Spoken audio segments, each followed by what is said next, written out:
بسم اللہ الرحمن الرحیم۔ صحیح بخاری حدیث نمبر 228۔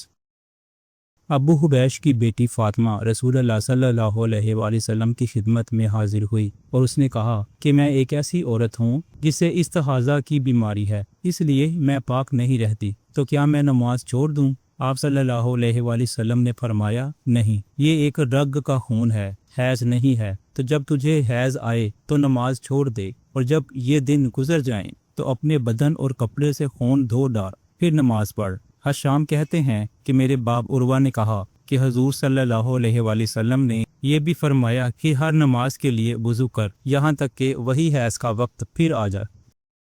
صحیح بخاری حدیث نمبر 229۔ حضرت عائشہ رضی اللہ تعالی عنہا فرماتی ہیں کہ میں رسول کریم صلی اللہ علیہ وآلہ وسلم کی کپڑے سے جنابت کو دھوتی تھی، پھر اس کو پہن کر آپ صلی اللہ علیہ وآلہ وسلم نماز کے لیے تشریف لے جاتے اور پانی کے دھبے آپ کے کپڑے میں ہوتے تھے۔